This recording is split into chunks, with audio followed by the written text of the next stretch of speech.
Muito boa tarde a todos, boa tarde a todas. Boa tarde, boa tarde.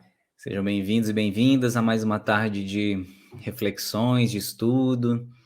E eu vou, sem mais delongas, passar aqui a palavra para o Rudinho e para a Cida, para eles fazerem a nossa preparação, que eles vão conduzir o estudo de hoje. Boa Tá com tarde, vocês, pessoal. meninos. Boa tarde a todos. Boa tarde. Tarde, senhor. Cadê o som? Tá bom? Tá baixinho. Tá Um pouquinho baixinho? baixinho, É. Pois é, a gente ainda precisa identificar o motivo desse áudio não ficar tão bom. Mas dá para escutar? Dá sim. Nada. Então vamos lá. Vamos iniciar nosso estudo de hoje. Vamos fazer uma breve leitura no livro Minuto de Sabedoria e, em seguida, vamos fazer a prece. Nem tudo que nos aborrece e faz sofrer é forçosamente um mal. Quando os irmãos de José o venderam, o que parecia um mal tornou-se maravilhoso bem, pois lhe deram a oportunidade de chegar a ser governador do Egito. Tenha confiança no Pai, que sabe extrair o bem daquilo que nos parece um mal. Não se desespere, confie e siga à frente. Então, eu convido a todos, nesse momento, fechar os olhos, olhar para dentro de cada um de si, rogar a presença de Jesus em nossas vidas, pedir a Deus, nosso Pai de infinita bondade e justiça, que nos abençoe a cada dia, nos ajude a compreender melhor as suas leis, a sua bondade, o seu amor por nós.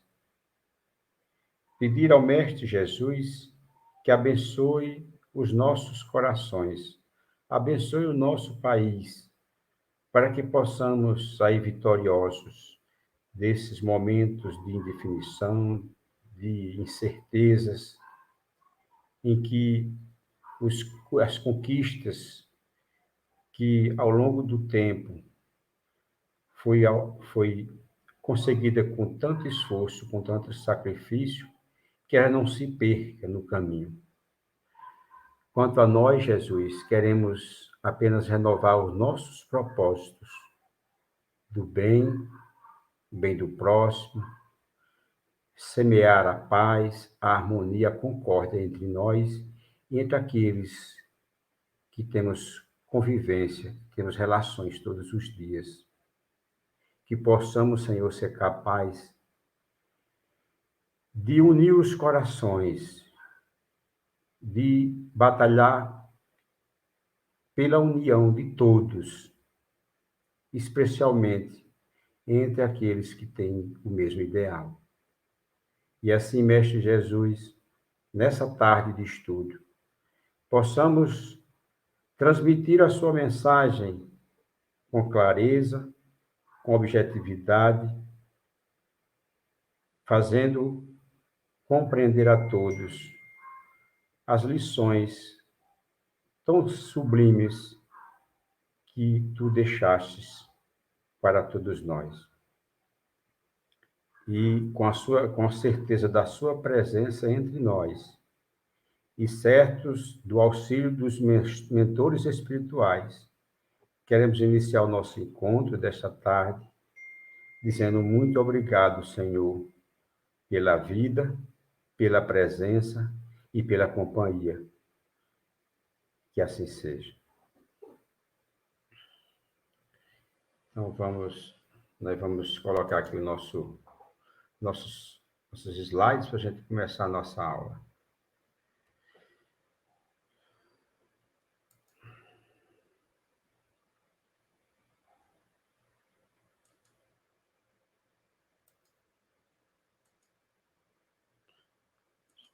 Já chegou aí, Adriano?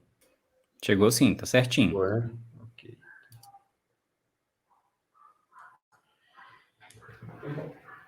Boa tarde, gente, mais uma vez. Então, vamos aqui para as nossas reflexões desta tarde. Tá dando para escutar direitinho? Tá sim, Cidinha. Tá, né? Então vamos lá.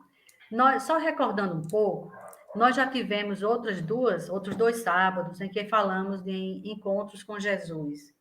Num dos encontros, nós falamos sobre Simão, o Cirineu, que encontra Jesus naquela hora extrema. Depois falamos sobre o endemoniado Gerazeno, que também foi um encontro bem singular. E hoje nós vamos falar sobre o encontro de Jesus com a mulher morroíça. E o interessante é que esses 3 episódios, eles têm seguem uma sequência. É como se fosse uma roteiro, né? sequência, um roteiro, uma sequência de fatos.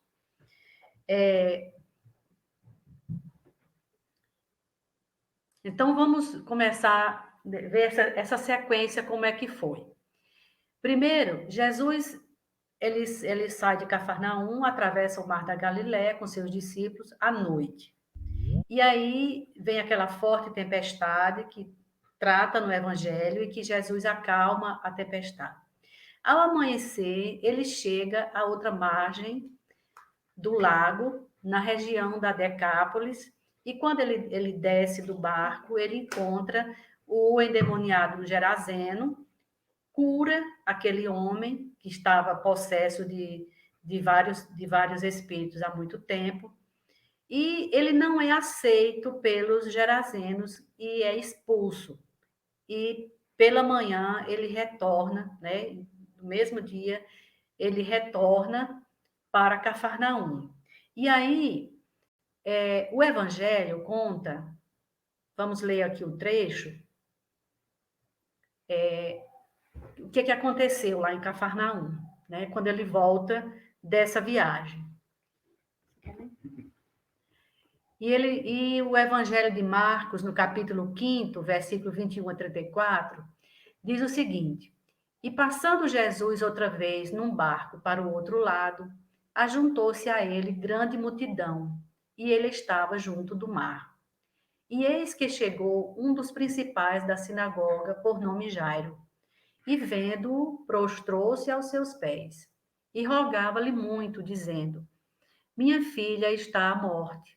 Rogo-te que venhas e lhes imponhas as mãos para que sare e viva. E foi com ele.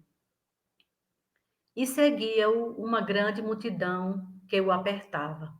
E certa mulher, que havia 12 anos, tinha um fluxo de sangue, e que havia padecido muito com muitos médicos, e despendido tudo quanto tinha, nada lhe aproveitando isso, antes indo a pior. Ouvindo falar de Jesus, veio por detrás, entre a multidão, e tocou na sua veste. Porque dizia: Se tão somente tocar nas suas vestes, sararei. E logo se lhe secou a fonte do seu sangue, e sentiu no seu corpo estar curada daquele mal. E logo, Jesus, conhecendo que a virtude de si mesmo saíra, voltou-se para a multidão e disse: Quem tocou nas minhas vestes? E disseram-lhe os seus discípulos: Vês que a multidão te aperta, e dizes: Quem me tocou? E ele olhava em redor para ver a que isto fizera. Então a mulher, que sabia o que lhe tinha acontecido, temendo e tremendo, aproximou-se e prostrou-se diante dele. E disse-lhe toda a verdade. E ele lhe disse: Filha, a tua fé te salvou. Vai em paz e ser curada desse teu mal. Então, vamos passar agora a história dessa mulher, um pouco antes desse encontro. Alguns livros em que eu pesquisei, como Primícias do Reino, de Amélia Rodrigues, Personagens da Boa Nova, da FEP, e Mulheres do Evangelho, do Robson Pinheiro, pelo Espírito Estevão, pelo Espírito, acho que é Estevão, se eu não me engano. Essa mulher, ela vinha de Cesareia de Filipe. Olha aqui o mapa. Toda essa região verde aqui era a região que era governada por Filipe.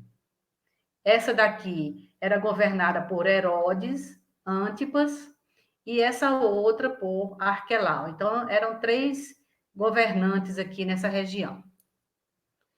Tinha uma Cesareia também aqui na região de Arquelau, mas ela veio daqui, ó, Cesareia de Filipe. Opa, voltei sem querer. Vamos lá. Então, o que aconteceu? Voltando um pouquinho antes, quando Jesus saiu daqui, atravessou o mar, veio aqui na Decápolis, e aí que essa aqui era uma região era a província da Síria. Aqui ele ele cura o endemoniado, volta para a Galileia, pelo mar da Galileia, e volta para Cafarnaum, que ficava mais ou menos por aqui. Aí esse mapa não traz, mas ele ficava mais ou menos por aqui, nessa bifurcação. E aí, aqui é que acontece o encontro dele com a hemorroíça.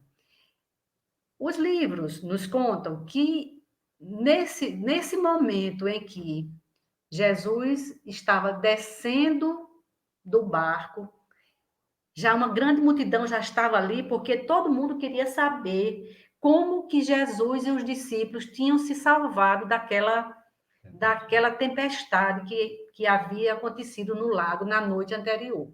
Então, estava todo mundo ali, né, querendo novidades, querendo saber o porquê. E foi nesse momento que chega o chefe da sinagoga, pede para que ele cure a filha, e vai todo mundo atrás de novidade, né? Todo mundo querendo, todo mundo curioso, vão seguindo, aquela multidão vai se aglomerando cada vez mais próximo de Jesus. E aí, lá está essa mulher, que após ter gasto tudo que tinha, tudo que possuía, resolveu sair de Cesareia de Filipe e ir para Cafarnaum, na esperança de encontrar um remédio ou encontrar um médico que ainda não tinha sido consultado, algum médico novo, alguma descoberta, alguma coisa que pudesse curar o seu mal. E aí acontece que ela toca nas suas vestes, quer dizer, ele já vai naquele tumulto todo. E ela toca em suas vestes e, naquele mesmo instante, ela fica curada. Acontece que, aqui está Serápia, Berenice ou Verônica. As antigas tradições diziam que ela se chamava Serápia. E a partir do momento que aconteceu um outro encontro dela com Jesus, né? Que ela teve 2 encontros com Jesus. Primeiro foi esse, à margem do lago, no meio daquela multidão. E o segundo encontro foi a caminho do Calvário, seguindo Jesus. Porque quando ela foi curada, ela voltou para a sua terra, para a sua cidade, mas ela ganhou a saúde, mas perdeu a paz.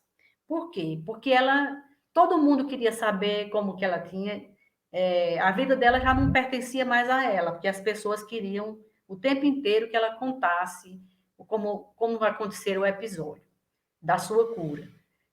Mas ainda outra coisa que a perturbava muito, que era a vontade de seguir Jesus. Porque, né, ninguém, quando encontra Jesus, permanece do mesmo jeito, né? E ela voltou e passou a seguir Jesus, né, naquele período em que ele ficava fazendo as suas pregações, as suas curas, os seus ensinamentos. E seguiu Jesus até o momento da cruz, né? E naquele momento em que, quando Jesus cai e que o centurião manda o Simão Cirineu levar a cruz, ela, naquele instante, ela vence o bloqueio dos soldados e, com uma toalha muito alva, ela enxuga o rosto de Jesus e que naquela toalha aparece a fisionomia de Jesus.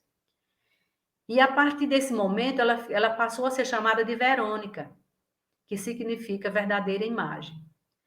E outras fontes afirmavam que ela se chamava Berenice. Mas isso aí pouco importa, né? Porque o que importa são os fatos. E aí ela teve esses 2 encontros. Mas a gente vai ver o restante, o restante da mudança dela depois. Vamos seguir aqui a nossa contação de história. Vamos focalizar um ponto agora que é muito interessante, que é muito importante, que é a busca pela cura. Ela tinha passado 8 anos, 12 anos doente e nunca desanimou, né? Buscando a cura o tempo inteiro. E conta-se que ela fez de tudo. Ela esteve com os sacerdotes e os sacerdotes fizeram até exorcismo, né? Submeteu a tudo que eram preceitos da lei. Ela se submeteu para ver se curava. E um desses preceitos era ela sentar na bifurcação de uma rua com um copo na mão, enquanto lhe faziam um grande alarido e depois gritavam de repente às suas costas.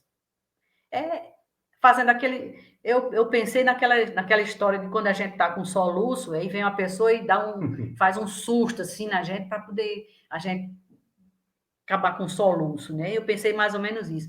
Mas imagine aí uma mulher sentada no meio de uma rua, na bifurcação de uma rua. Olha o constrangimento dessa mulher. O que é que essa mulher passou? Mas mesmo assim, ela se submeteu a tudo isso para encontrar a cura, para ter a cura da sua doença, do seu mal. Então, um ponto a destacar seria o da persistência, ou a fé, né? Que foi o que sustentou essa mulher até o momento que ela encontrou a cura em Jesus, né? E o Espírito Estevão, lá no livro Mulheres do Evangelho, psicografia de Robson Pinheiro, ele fala muito bem dessa persistência dela. Ele diz: o exemplo é de persistência, de perseverança, de esperança. Quando muitos se entregavam ao desespero e ao desânimo, diante das moléstias consideradas incuráveis, ela, mesmo ciente das dificuldades da época, insistia na procura pela solução para os seus males. Desejava ardentemente a superação de si mesma e de seus próprios limites. Não se entregou à depressão ou ao azedume. Trabalhou. Porque os livros, né, os espíritos contam que ela sabia fazer, trabalhar no tear, e enquanto ela tinha forças, ela estava trabalhando para prover as necessidades do lar, porque ela tinha perdido o pai muito cedo, e a madrasta, que a adotou como filha e que cuidou dela, né? Mas mesmo assim ela nunca parou de trabalhar, porque depois que o pai se foi, ela foi ajudar a madrasta nas despesas, né, do lar, porque uma viúva não tinha muitos meios de sobrevivência naquela época, né? E aí a gente percebe a força de vontade, a fé, a persistência, porque não é todo doente que tem essa força e essa persistência, né? É tanto que um médico norte-americano chamado Dr. Bernie Siegel. Ele fala ele fez vários estudos, né? Ele fez vários estudos sobre os tipos de pacientes. E ele percebeu que existiam vários tipos de pacientes, mas ele destacou 2 tipos de pacientes. Eram uns que se entregavam, né, e que desistiam. Inclusive, ele conta ele conta o caso de um colega dele, que, quando era jovenzinho, adolescente, teve uma tuberculose, e ele se manteve tão firme assim, com aquela vontade de viver, que diziam que ele não ia se curar, e ele, com 6 meses, ele saiu do sanatório e voltou para casa curado. E ele falava para esse colega dele, para ele ter fé, haja dessa mesma forma que você agiu quando você teve tuberculose, haja da mesma forma. E ele não, e ele simplesmente desanimou, e com 2 semanas depois estava morto, né? De um câncer, que a essa altura era um câncer que ele tinha sido diagnosticado. Então ele fala que existem que ele chama de sobreviventes. Os sobreviventes são aqueles doentes, aqueles pacientes que não aceitam a derrota. Como ele conta, uma mulher que teve aos cuidados dele, diabética, cega e com câncer, que sobreviveu a todas as previsões estatísticas e que passa a maior parte do tempo ao telefone, encorajando outros pacientes. Então, o Dr. Bernie Siegel, ele estudou muito essa relação do paciente com a doença e do paciente com o próprio médico. E ele percebeu que os médicos, eles tratavam apenas a doença, mas eles não observavam o paciente. Eles não levavam em conta o paciente. Eles tratavam apenas os sintomas e não levava em conta que o problema, né, mental de muitos pacientes e o problema principal de muitos pacientes era a incapacidade de se amar. E muitos desanimavam e morriam porque não se amavam, porque não tinham essa força de buscar a cura. E ele disse que aprendeu muito com os doentes, né? Ele aprendeu, assim, muita coisa que ele diz que os pacientes ensinaram, né, que a mente pode afetar de modo singular o corpo e que a doença física não limita a capacidade de amar. Porque, como ele próprio mostra aí nesse exemplo, a mulher é cega, diabética, com câncer, e mesmo assim ainda ficava no telefone ajudando as outras pessoas.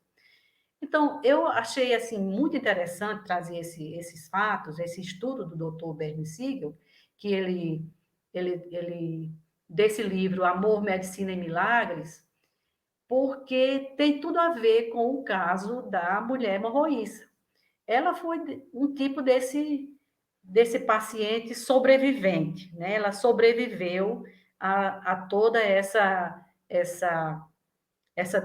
problemática física dela, mas porque a mente dela, ela tinha essa certeza, tanto que ela era chamada lá na terra dela a dama da fé, porque ela tinha essa fé de encontrar a cura para a sua doença. Até aqui está tudo bem, gente? Alguém quer fazer uma colocação, algum comentário? Cidinha, Oi. queria só comentar que o exemplo dessa mulher é realmente de grande perseverança, né? E perseverança e paciência. E aí eu me lembrei de um comentário que Emmanuel faz de um versículo que gerou até uma certa polêmica com a tradução nova do Haroldo Dutra Dias, porque o versículo fala que é preciso fala assim, é preciso que a perseverança produza a obra perfeita, a fim de serdes perfeitos e íntegros sem nenhuma deficiência. E esse versículo, que é de Tiago, não estou falando isso tudo de cabeça não, tá, gente? É que eu lembrei do negócio e eu fui procurar. Esse versículo de Tiago havia sido traduzido, ou possui outras traduções, como paciência. E aí, Haroldo Dutra Dias, que fez a tradução dos escritos em grego direto para o português, e ele entende muito, né, tanto do grego quanto também do hebraico, aramaico, enfim. Aí ele explica, num daqueles episódios de 7 minutos com Emmanuel, que a palavra que existe nesse texto, nessa carta de Tiago, é uma palavra que ele fala que é upomoné. E essa palavra, esse vocábulo, ele pode expressar tanto paciência, quanto persistência, quanto perseverança e quanto resiliência. Não existe uma tradução única, né, para uma palavra única para o português. Pode se referir a essas 4 virtudes. E aí ele explica lá, nessa mensagem especificamente, que embora Emmanuel tenha comentado com a tradução da Bíblia que escrevia paciência, Emmanuel se detém muito mais a falar da perseverança, que a perseverança ela é como se fosse assim uma paciência turbinada, né? Uma paciência ativa, que é exatamente o caso dessa mulher, né? Se a gente parar para pensar, 12 anos ali sofrendo pacientemente, mas não é uma paciência inativa, né? Não é aquela paciência em que ela fica apenas se resigna e fica ali, como é que fala, suportando aquela dor assim, de forma inativa. Ela vai à busca. É tanto que ela, como você mostrou lá no mapinha, ela saiu de uma outra região, de outra província, de uma outra cidade, e sai à busca da cura dela de todas as formas, né? E chegando lá, lá em Cafarnaum, assim, se lança de maneira com extrema fé, em busca do último recurso, digamos assim. Então, é uma perseverança, realmente, um exemplo muito grande de perseverança que essa mulher traz para a gente. Né? A Joana de Ângeles, em Episódios Diários, ela diz que a enfermidade geralmente procede do ser espiritual, resultante do seu passado, que encontra ressonância no psiquismo atual, gerando o campo propício à instalação da desordem. Então, como a gente estuda na doutrina espírita, as doenças, elas já estão, a predisposição para determinadas doenças, a gente já traz, né? E que a forma como a gente se comporta, a forma como a gente atua, ela faz com que desencadeie essa doença. Então, a enfermidade, nós temos, dependendo do nosso pensamento, nós geramos um campo propício para essa instalação da doença no organismo, né? É tanto que, muitas vezes, eu tenho caso na própria família, por exemplo, a minha irmã, ela vivia de cama, ela não andava mais, ela vivia deitada. Ela, o marido e o filho. E o marido e o filho não testaram positivo para a Covid. Ela começou a apresentar os sintomas, testou positivo e morreu de Covid. Então, a forma, com certeza, o seu campo mental, o seu psiquismo atraiu a doença para ela. Eu acredito que sim, porque ninguém em casa testou positivo. E ela testou e finalmente veio a óbito. E a gente percebe que ela já tinha há muito tempo já tinha se entregado, né? Ela já tinha jogado a toalha, como diz a história. Apesar de não ter nenhuma doença, dela não ter uma doença que fosse capaz de levá-la a óbito, ela tinha apenas um problema nos joelhos, que ela não, e ela foi atrofiando e foi ficando e terminou sem poder mais andar e ela ficava já tinha se entregado de vez. E foi isso realmente, então, um campo mental, né, agiu nesse sentido aí. E, quando Joana diz que a enfermidade geralmente procede do ser espiritual, é tudo aquilo também que nós aprontamos, né, que nós plantamos numa existência anterior, né? E quem sabe que se o problema daquela mulher também não seria um problema espiritual, de uma outra vida, alguma coisa que ela fez por merecer sofrer tanto, né? Mas ela mereceu ser curada por conta exatamente da sua persistência, da sua perseverança, da sua fé, do seu desejo de curar-se. E é exatamente aquilo que o doutor Bert Siegel, ele diz que essas pessoas ele chamava de pacientes especiais. Ele dizia que os pacientes especiais, eles manifestam a vontade de viver de forma mais vigorosa. Eles tomam conta da sua vida como jamais fizeram antes, esforçando-se para conquistar a saúde e a paz de espírito. É interessante como a paz de espírito também influencia na busca pela saúde, pela conquista da saúde, né? Quando a pessoa está com o coração, o espírito em paz, ela tem mais força para tomar conta da própria vida e desejar a cura, desejar a saúde de forma mais efetiva, né? Ele também conta, o médico, né, o escritor do livro Amor, Medicina e Milagres, ele fala também que alguns, né, se recusam a alterar a forma de viver para aumentar a possibilidade de cura.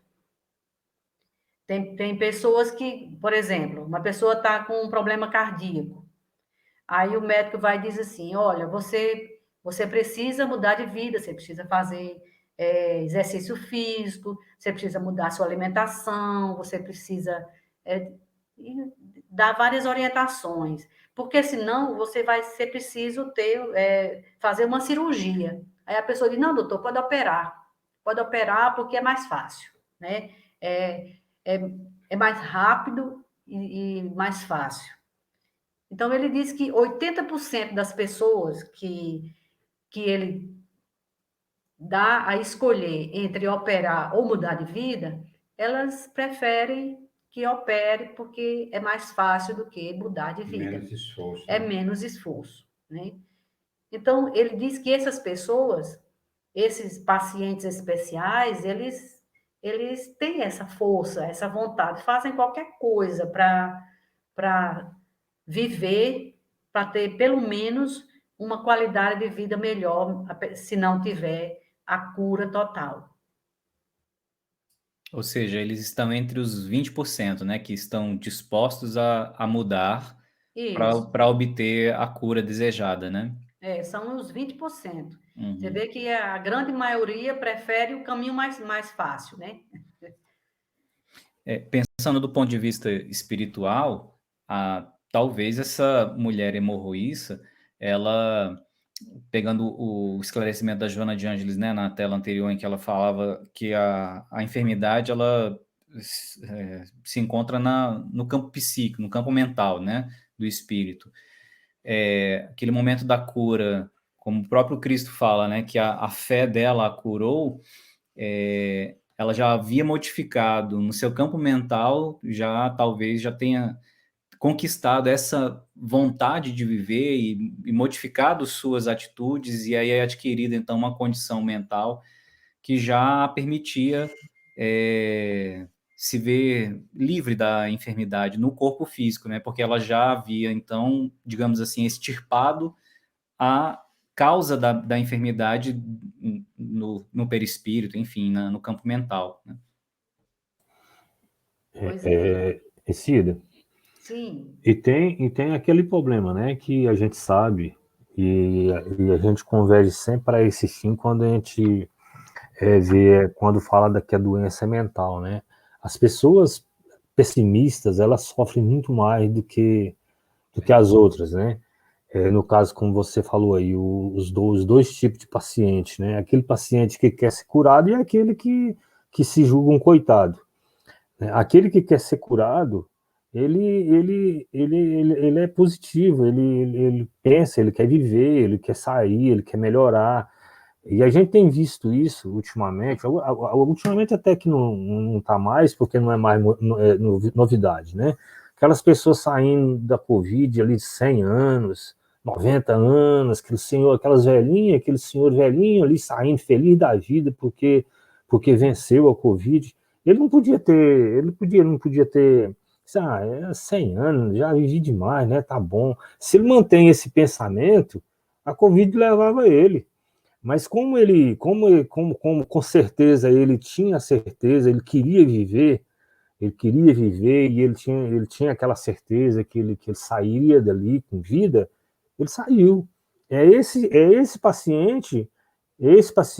segundo paciente aí que esse médico fala, né? Que é aquele que quer viver, que é aquele que acredita na vida, que ele pensa, está sempre pensando de forma positiva, né? Está sempre acreditando na sua força, na sua vontade, porque a partir do momento que a gente deixar de acreditar, né, que as coisas são possíveis, a gente cai nessa coisa aí. Aí, como a Joana já diz, a gente já traz do passado latente essa situação da doença na mente. Se a gente adoece essa mente, aí a coisa começa a brotar. Vai brotando uma, brotando outra, e vem outra. E a facilidade, por exemplo, de você captar um vírus como esse é muito maior do que aquele que tá ativo, que está correndo, que tá fazendo, que não, não vai acontecer isso, não vai, né? Tem aqueles outros, você melhorou? Falando, eu tive até bom, mas eu acho que amanhã eu vou ser pior. Né? Tem as pessoas desse jeito, eu tô até bom hoje, mas amanhã acho que eu vou ser meio ruim. Né? Ele arruma a doença por antecipação. Então, esse sofre muito mais. Né? Então, é muito mental mesmo, está na nossa mente isso. Ter o estado mental otimista, né, Alves? Justamente. Ter o estado mental otimista. e falando dessa questão da paz de espírito, né? Ele fala também o seguinte, o médico ele fala também o seguinte, que existem dentro de nós mecanismos biológicos de vida e de morte. O estado de espírito altera o estado físico, agindo por meio do sistema nervoso central, do sistema endócrino e do sistema imunológico. A paz de espírito envia ao corpo uma mensagem de viva, e ao passo que a depressão, o medo, o conflito por resolver transmitem a mensagem de morra. Eu achei essa explicação assim fabulosa, formidável, né? Porque é exatamente isso. A paz de espírito, aquele mecanismo que era exatamente o que tinha aquela mulher. Ela tinha dentro dela esse mecanismo biológico de vida, de buscar cada dia trabalhar para encontrar a cura, porque afinal de contas ela tinha sonhos, ela sonhava casar, ser mãe, mas como é que isso podia acontecer se ela tinha esse fluxo de sangue que ninguém podia nem sequer tocar nela, né? Então isso era Mas nem por isso, esse sofrimento, e tudo que ela passou, fez com que ela desistisse do seu sonho, né? E ela tinha dentro de si esse mecanismo de viva. Porque a morte, ela não é um fracasso, porque, na verdade, todo mundo vai morrer, né? A gente tem isso como certo, mas a morte não é um fracasso. O fracasso, como o próprio doutor Siegel fala, é a incapacidade de assumir o desafio da vida. Porque viver é um desafio, né? Mas se a pessoa não tem essa capacidade de assumir esse desafio, ela já está alimentando no seu organismo esse mecanismo biológico de morra, né? Entrega os pontos e pronto, né? Então, a paz de espírito, ela é o resultado da capacidade de enfrentar a vida. É fruto da colheita na semeadura do bem. Então, a gente encontra essa paz, né, essa condição espiritual na busca pelo bem, fazendo bem, trabalhando, né? E tudo isso tem tudo a ver com o caso que a gente está estudando, que é o caso da mulher hemorroíça. Vamos seguindo, né? Mas aconteceu que essa cura se deu no momento do toque. A cura dela se deu no momento em que ela toca a veste de Jesus, né? E Allan Kardec diz o seguinte, que o magnetismo é uma das maiores provas do poder da fé posta em ação. É pela fé que ele cura e produz esses fenômenos estranhos que antigamente foram qualificados de milagres. Então, o caso daquela mulher foi considerado um milagre, né? Todo mundo, na época, considerou, e a gente considera, né, hoje como as pessoas consideram como um milagre, mas quando a gente estuda a doutrina espírita, a gente que estuda um pouco sobre o magnetismo, a gente vê que o magnetismo, ele reestrutura os órgãos, as células, reequilibra o corpo, né? Tanto que no livro Mulheres do Evangelho, o Espírito Estevão diz o seguinte: o magnetismo divino reestrutura órgãos e células e reequilibra o corpo e alma atormentada da criatura. Ela para por um momento pensativa, que foi o que aconteceu com aquela mulher, e ela se voltou para dentro dela, silenciou na sua alma, né? Então, naquele momento, ela sentiu o magnetismo divino reestruturando, né, as células, né? Tanto quanto os leprosos, né? Os leprosos com aquelas feridas, aquelas pústulas todas, quando o magnetismo de Jesus tornava a sua pele totalmente limpa. Então, o que é isso? O magnetismo divino reestruturando células, órgãos e reequilibrando o corpo daquela criatura, né? Cida. E essa fé dela foi tão forte, porque a gente tem que acreditar nisso, porque o próprio Cristo diz, alguém me tocou. Ele não viu quem foi que tocou, ele não tocou ela e nem ele viu, né? Ele disse, né, que ele não viu quem o tocou. Ele disse, alguém me tocou.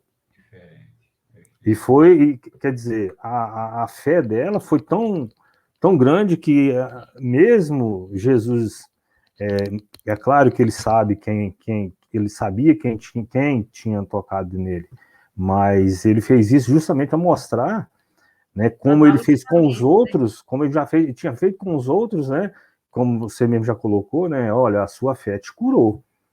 A mesma coisa com ela, né, bom, a sua fé te curou, porque eu nem vi quem foi que me tocou. Mas a fé dela era tão grande, né, que mesmo ele não tendo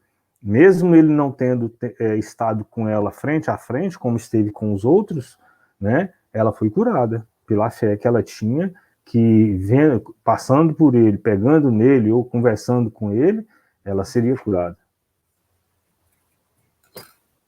Pois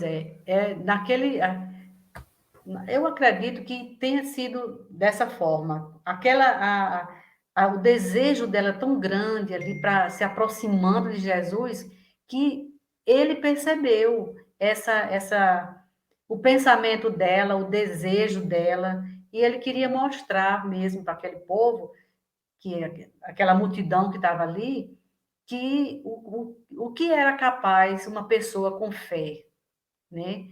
E quando ela toca na sua veste, é como se ela tivesse atraído para si, né, o magnetismo de Jesus.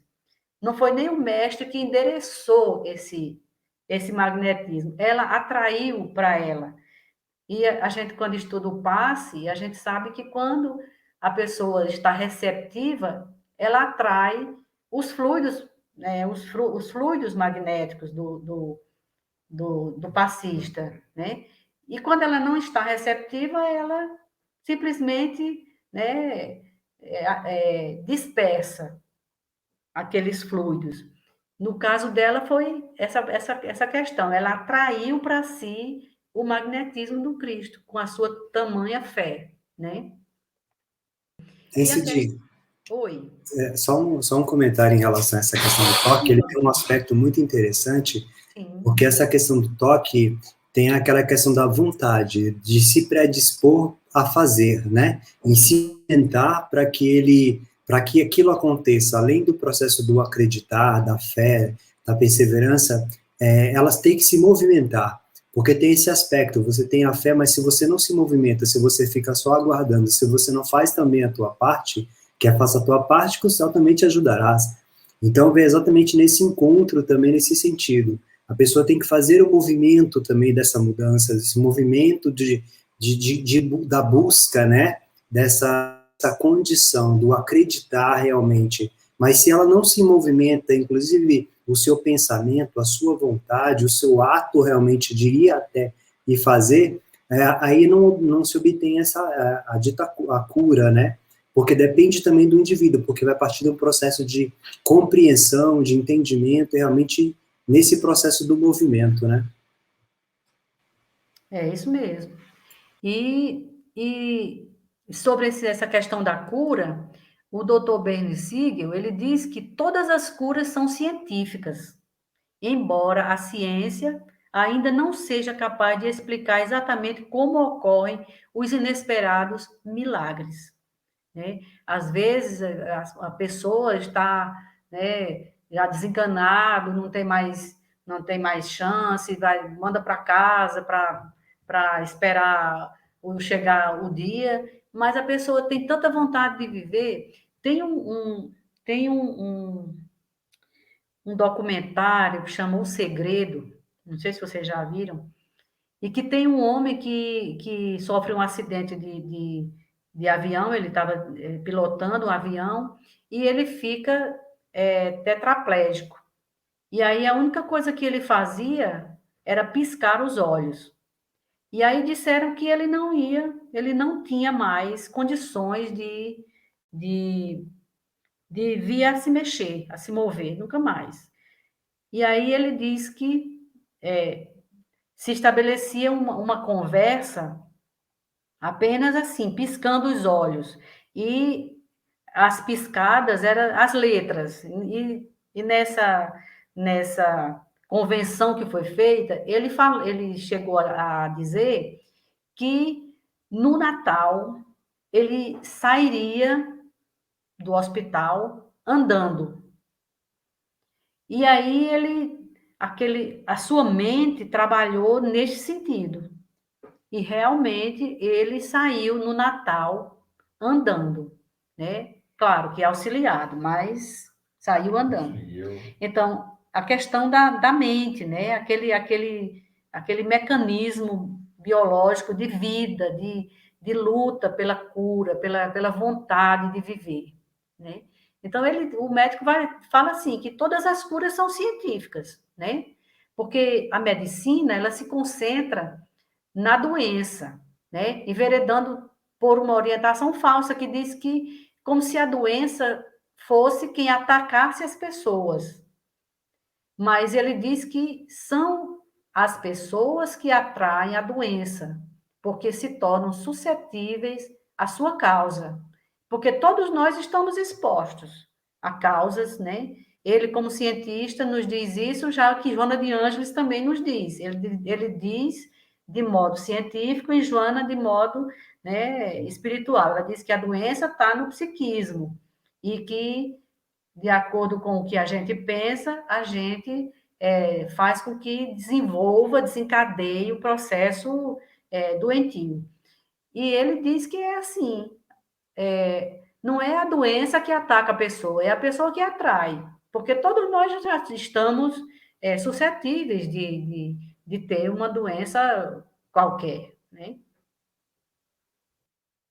Cidinha, e é interessante que a doutrina espírita já fala isso há mais de 160 anos, né? Que essas questões que eram consideradas até então milagres, ou seja, milagre no sentido de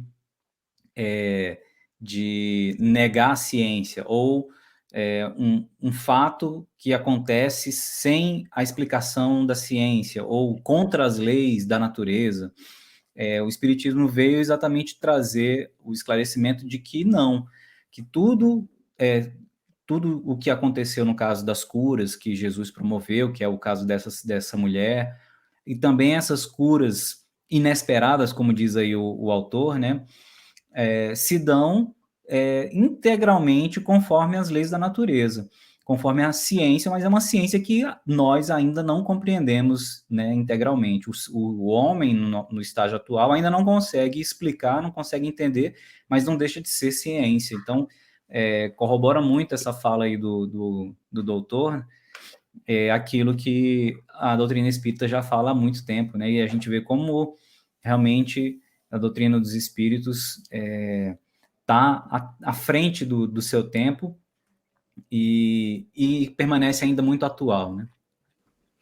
E só complementando, né, Adriano, que na compreensão da doutrina espírita, milagre seria algo que derrogasse as leis da natureza, enquanto que, na nossa compreensão, tudo que acontece estão dentro das leis divinas, né? Apenas nós ainda não compreendemos aquilo inteiramente, né? Por isso que chamamos de milagre. É verdade. E aí, Joana de Ângeles, ela fala que o amor, ele assume um papel muito importante, né? Ela chama de papel preponderante, em razão das energias que libera no sistema imunológico, fortalecendo, no sistema nervoso simpático e nos glóbulos brancos, fundamentais na luta pela preservação da saúde. Então, os atos de amor, a busca pelo bem que a gente procura fazer o bem, de auxiliar. Então, o amor que a gente possa desenvolver dentro de nós e espalhar para os outros, isso nos dá uma condição de saúde mesmo. E até o escritor, o Dr. Bernie Siegel, ele diz que os cientistas, eles não estudam eles estudam as doenças, mas não estudam as pessoas que não adoecem. Né? Se eles estudassem as pessoas que não adoecem, né? No caso, a gente pensando aqui, se a gente analisasse as pessoas que não adoecem, é que elas têm um modo de vida que favorece com que elas estejam de bem consigo mesmas, que tenham um sistema imunológico forte, que os glóbulos brancos, e tudo no seu corpo físico reflete aquilo que vai pelo seu espírito. No caso, né, Joana de Ângeles destaca como o amor, né, nesse fato aí, né? E quando a gente pratica o bem, procura viver o amor, né, a gente se torna resistente às doenças. Não foi Por isso que Jesus disse, vai em paz e fica livre do teu mal, porque ela tinha essa coisa dentro, né, em si.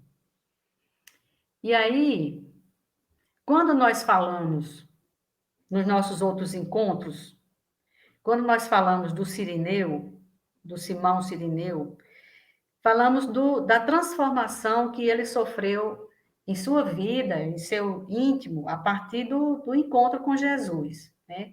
Ele foi, aos poucos, mudando a sua maneira de ser e se tornou cristão, foi embora para Roma, e lá ele foi aprisionado e se tornou um mártir, né, por amor do Cristo, sendo queimado vivo lá no palácio do imperador.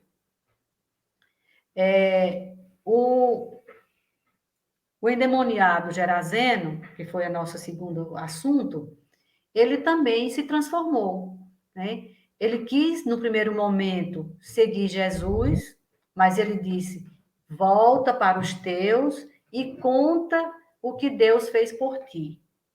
E ele realmente voltou, e ao contar o que aconteceu com ele, ele divulgou os feitos de Jesus, pregou, né, por onde ele passou, e depois voltou e seguiu Jesus, acompanhou os passos de Jesus. E também ocorreu a transformação dela, da mulher hemorroíça, de Serápia, ou Berenice, ou Verônica, né? Que ela passou, né? Ela foi para a sua cidade, depois ela se sentiu com necessidade de voltar e seguir Jesus, né? Fazer alguma coisa, né? Beber das suas palavras, dos seus ensinamentos. E aí ela acompanhou Jesus até o momento da sua crucificação, quando ela enxuga o seu rosto com aquela toalha, né, muito alva. E o Espírito Estevão diz o seguinte, que ninguém permanece o mesmo depois de encontrar-se com Jesus. E realmente ela se transformou, porque depois que Jesus morreu, foi crucificado, ressuscitou e voltou para o Pai, ela continuou, né, sentiu aquela necessidade de transformar a sua vida. Como ela tinha o desejo de ser mãe, não pôde, o que é que ela fez? Ela fundou um abrigo para amparar os órfãos de qualquer procedência. E aí todos que ali passavam, né, conta no livro, que moços, velhos, crianças encontravam sempre um prato de sopa e uma resta de pão para aplacar a fome. Ensinando as donzelas a manejar o tear, provia os recursos para a manutenção do lar dos necessitados. Então, ela seguiu o amor que ela encontrou, né, que ela recebeu de Jesus, ela explodiu em obra de caridade, né? E ela foi cuidar dos órfãos, ser mãe daqueles que não tinham mãe, né? E aí ela fundou esse abrigo, e as pessoas, muitos que passavam, conta-se, né, no livro, conta que era uma casa bem simpática, na beira de um riacho, onde ela cuidava das crianças, e muitas vezes se viam ela debaixo das árvores com as crianças, contando as histórias de Jesus. Então, é uma transformação que todos esses que, de certa forma, tiveram a oportunidade de se encontrar com Jesus, de ouvir, de ser curado por ele, eles tiveram as suas vidas transformadas, né? E foi o caso dela também. Então é isso, gente. Eu quis trazer esses três episódios, né, de encontros com Jesus, né, que, na verdade, tiveram assim uma certa ligação, porque Verônica ela se encontrou com Jesus quando foi curada, e depois ela se encontrou novamente no caminho da cruz, onde estava lá o Cirineu, que também se transformou, né, a partir do encontro que teve com Jesus. Então, essas histórias trazem assim esses ensinamentos e trazem essas reflexões de como nós que estamos tendo a oportunidade de nos encontrar com Jesus no seu evangelho, que transformação estamos deixando que ele faça em nossas vidas, né? É algo a se pensar, né? Diga, Robson. Eu ia fazer um comentário exatamente sobre esse aspecto, porque tem a questão de todo o convívio que as pessoas tinham ao lado do mestre, né? Mas aí, no caso dela e de muitos outros, tem um processo realmente de transformação, porque o encontrar com Cristo, entender a sua mensagem e fazer com que isso mude na sua vida, né? Fazer esse processo realmente de mudança, de movimento, né? Porque todos nós convivemos, e talvez até muitos de nós, tivemos a oportunidade de estar muito próximo do Cristo em muitos dos nossos processos encarnatórios. Mas, assim, ao longo do tempo, que a gente vai adquirindo esse processo de maturidade e compreensão dessa mensagem. Aí o Cristo faz parte de nós. A partir do momento que ele faz parte de nós, que é exatamente esse encontro, como ele diz logo nesse trechinho desse slide, né? Que é esse encontro que você tem diretamente com o Cristo. Aí há um processo de mudança. E aí a gente vai ver em vários exemplos, e o dela principalmente também, a repercussão disso ao longo do seu processo, porque a visão do Cristo era tão grande que entendia qual o papel de cada um daqueles indivíduos que ali estavam dando continuidade ao próprio trabalho dele. Aí você vai ver os próprios apóstolos, você vê a mulher hemorreíça e outros tantos, né, que depois deram continuidade também em outros aspectos dentro do trabalho do Cristo, que foram apóstolos que vieram, né, com esse sentido do processo de mudança, de auxiliar tantos outros. Mas para que isso acontecesse, era esse encontro realmente, mas um encontro no processo de mudança e de entendimento realmente da mensagem do Cristo, né, que o Cristo já vivia neles, né. Então é isso, gente. Obrigada pela paciência de me escutar aí durante 1 hora. Mas se alguém quiser fazer mais alguma colocação, esteja à vontade. Se não, a gente já vai para os finalmente, para a prece. Cidinha, eu só quero lhe dizer que a sua palestra foi simples, objetiva e esclarecedora. Oh, obrigada. Esses encontros levam a gente a refletir também, né, sobre um outro aspecto, que é cada um dessas personagens do Evangelho tiveram seu encontro particular e a transformação se promoveu com cada uma delas de uma maneira também particular. Cada uma sofreu uma transformação naquilo que o tocou, e cada um teve uma necessidade atendida ali por esse encontro com Cristo, né? O encontro com Cristo se deu, no caso de uns, pela dor, no caso de outros, né, pela fé, pela perseverança, no caso de outros, aparentemente por um encontro fortuito, né? Fico pensando o Cirineu lá, passando ali no momento, sem achar que nada daquilo tinha a ver com ele, e não tinha noção da transformação que ia se operar na vida dele, né? Já a mulher hemorroíça já foi em busca e já cheia de fé, tanto que o próprio Cristo fala que a fé dela que a curou. E aí a gente vê o endemoniado Gerazeno, que aparentemente impotente para buscar o Cristo, mas não deixou de ter o encontro com o Cristo, né? Então, mesmo envolto de uma dor, imerso, né, mergulhado numa dor grande, propriamente numa dominação, digamos assim, pela obsessão, também sofreu uma transformação profunda. Enfim, cada um tem em si algo que nos leva a encontrar Jesus de uma maneira, mas cabe a gente aproveitar essa oportunidade, né?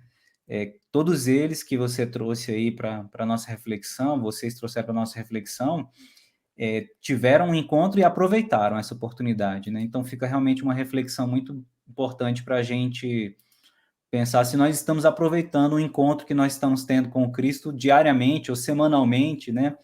Mas, enfim, de uma maneira geral, diariamente, porque toda vez que a gente relembra essas passagens, que a gente faz um evangelho no lar, que a gente faz uma leitura, que a gente se encontra aqui para esse momento de estudo, de reflexão, a gente está tendo esse encontro. Mas como que tem sido, né, esses encontros dentro de nós mesmos? Né? Como é que a gente tem encarado isso e tem promovido, tem catalisado, digamos assim, ou proporcionado essa transformação a partir do encontro que a gente realiza, né? Eu queria falar sobre um livro que é Mulheres na Vida de Jesus. Eu até ganhei esse livro uma vez de presente e emprestei, não sei que fim levou. Mas é um livro muito interessante, que ele faz uma narrativa de várias mulheres que foram encontrando Jesus durante o longo da sua passagem. Ele faz uma história romanceada, mas conta a história de cada uma. Então, assim, essa aula me fez muito lembrar esse livro, porque é muito interessante.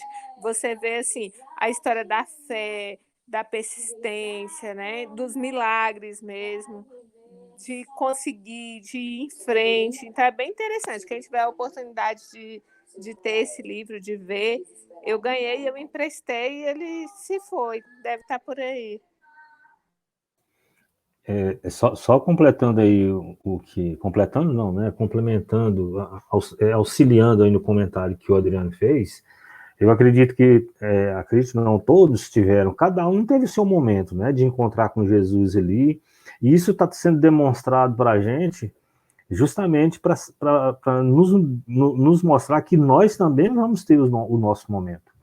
E eu vou mais além, né? O Adriano fala dos nossos encontros de domingo, também é um momento, mas eu acho que cada encarnação nossa é um encontro que nós temos com Jesus, porque é a oportunidade que essa mulher teve, que quantos outros teve também, de serem curados, foi uma demonstração que Jesus deu de que cada um de nós temos o nosso momento. Não adianta a gente querer que as coisas aconteçam no nosso momento. Existe um momento já determinado, né, que a gente vai sair dessa situação que nós nos encontramos, às vezes até de inércia, porque quando nós às vezes participamos por participar, ou deixamos que a vida passa e não buscamos essa melhora que a gente precisa buscar, a gente é como se a gente tivesse ali, né, deixando o tempo passar e deixando Jesus passar também, sem que a gente pudesse acompanhar. Eu acho que cada encarnação nossa é uma oportunidade que ele dá para a gente encontrar com ele. E cada momento desse aqui, ou cada momento que a gente faz, né, de oração, de vibração, sei lá, de momento de alegria, é momento que a gente tem de encontro com ele. O negócio é a gente manter, né, essa vontade, essa certeza de que nós estamos tendo a oportunidade nesse momento de encontrar com ele. Porque se a gente buscar a nossa melhora, a nossa transformação, a nossa mudança, a nossa visão, nós estamos indo de encontro com ele, né? É aquela história, né? Não vamos esperar de estar de frente a frente com ele para acreditar que nós estamos encontrando com ele. Nós temos de acreditar que estamos encontrando com ele de coração para coração, a todo momento. Todo momento que a gente faz algo, né, dentro daquilo que ele nos colocou, nos ensinou e nos exemplificou, nós estamos tendo um encontro com ele. E a cada encontro desse, ele nos passa uma coisa, ele nos passa um ensinamento. E a cada um desses ensinamentos, nós precisamos ir acumulando todos eles, para que lá na frente, a gente, no último encontro com ele, a gente tenha tudo isso guardado e arquivado, que é a nossa transformação, a mudança, né, o conhecimento de si mesmo, que é a mudança nossa, para que haja realmente a mudança que nós desejamos ter. Então, eu acho que nós, nesse momento, nós estamos tendo a oportunidade de encontrar com ele, assim como todos esses outros aí encontraram, né? Esse é o momento. Se mais ninguém quiser fazer nenhum comentário, pedir para a Cidinha encerrar para a gente. Aí depois a gente tira a fotinha. Peço para todo mundo permanecer aqui na sala para a gente registrar. Então, vamos.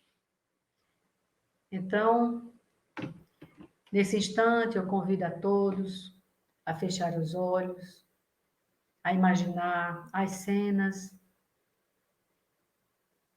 da cura daquela mulher e desejar cada dia mais também sermos curados pelo Mestre Jesus, dos nossos defeitos, das nossas mazelas espirituais, na luta de cada dia, nos esforços para buscar a nossa melhora espiritual, para buscar o bem, o amor, a caridade em nossas vidas, que isso nos trará, em consequência, a paz de espírito e, finalmente, consequentemente, a saúde para os nossos corpos físicos.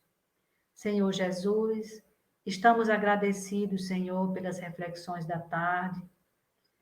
Abençoa cada um que aqui está e abençoa aqueles nossos irmãos que não puderam estar conosco. Abençoa o lar de cada um e que a sua paz, Senhor, possa permanecer nos nossos corações e em nossas vidas. E que assim seja.